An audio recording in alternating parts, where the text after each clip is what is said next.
이번에는 파이썬이랑 어떤 것인지에 대해서 알아보도록 하겠습니다. 우리가 영어를 배울 때 영어의 문법이 있었어요. 그래서 그 영어의 문법에 맞지 않게 이제 얘기를 하면 영어를 하는 사람이 제대로 이해를 하지 못했죠. 프로그래밍 언어도 똑같아요. 1 더하기 1이라는 거를 이제 일반적으로 말하는 것처럼 이제 사용을 하면 컴퓨터는 이해를 못해요. 그래서 이제 프로그래밍 언어의 형식, 이제 문법에 맞게 코드를 짜주면 그거를 컴퓨터가 그 문법에 의해서 번역을 해서 이제 값으로 저장을 하는 거죠. 그래서 프로그램이 이제 동작을 하는 거예요. 그런데 문법에 맞게 코드를 짜지 않으면 컴퓨터가 번역을 못해요. 그러면 이제 에러가 발생을 하는 거예요. 물론 실행은 되지도 않는 거고요. 그래서 이제 중요한 건 우리가 이제 파이썬이라고 하는 프로그래밍 언어를 배울 건데 여기에 있는 이 문법이라는 거 컴퓨터가 번역할 수 있도록 이 문법이라고 하는 거를 정확하게 알고 정확하게 사용을 해야 돼요. 프로그래밍 언어를 보면 크게 두 가지 문법으로 나눠져요. 기본 문법 그리고 여기 나와 있는 것처럼 객체 관련 문법. 그래서 이번 파이썬 과정에서는 기본 문법 전부 하고 객체 관련 문법에서는 이제 객체를 어떻게 사용해야 되는지 형식하고 사용법 정도만 이제 맛보기 정도로 공부할 거예요. 우리는 이번에 파이썬이라고 하는 이제 언어를 배울 건데 이제 프로그래밍 언어에는 되게 많은 종류의 프로그래밍 언어들이 있어요. 뭐 여기 나와 있는 대로 파이썬, 자바, C, C#, PHP, 뭐 루비. 프로그래밍 언어를 선택할 때는 각 언어가 강점인 분야가 있어요. 그래서 그거를 확실하게 알고 이제 언어를 선택을 해야 돼요.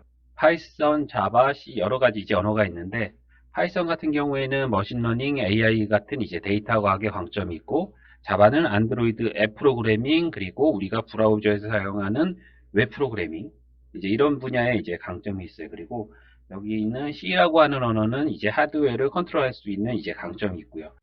자바스크립트, PHP라고 하는 거는 이제 웹 프로그래밍을 할 때 사용할 수 있는 언어예요. 그래서 내가 모바일 앱을 만들 건데 C 언어라는 걸 이제 배우면은 안 되는 거예요. 그래서 이 언어들은 되게 많지만 여기에 있는 언어들의 이제 문법을 보면 이전에 말했듯이 기본 문법, 객체 관련 문법 거의 모든 언어들이 95% 이상 내용은 다 비슷해요. 단지 그걸 표현하는 문법이 틀릴 뿐. 그래서 하나의 언어를 잘 공부해 놓으면 다른 언어로 넘어갈 때 이 틀린 문법만 알고 넘어가면 되는 거예요. 그래서 이제 우리가 배울 파이썬의 특징을 이제 살펴보도록 할게요.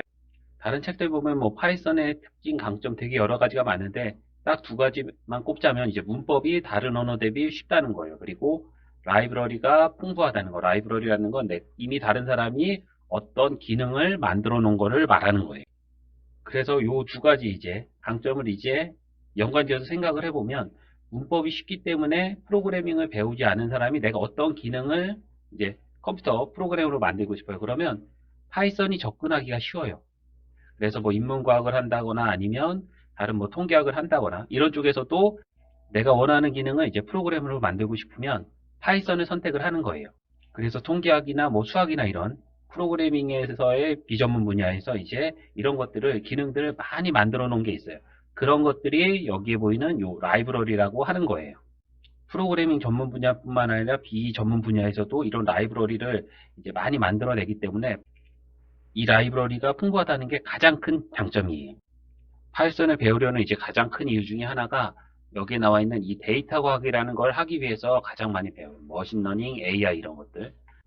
인공지능하고 사람하고 이제 바둑을 뒀던 게 있었죠. 알파고. 이런 것들도 이제 AI에 해당하는 거고. 그래서 여기 나와 있는 넘파이라고 하는 라이브러리, 판다스라고 하는 라이브러리, 사이킥런이라고 하는 라이브러리, 데이터 과학을 하기 위해서 필요한 이러한 라이브러리들이 이미 다 만들어져 있기 때문에 이런 거를 사용을 해서 머신러닝이라든지 AI라고 하는 것들, 이런 것들을 이제 조금 더 쉽게 할 수가 있어요.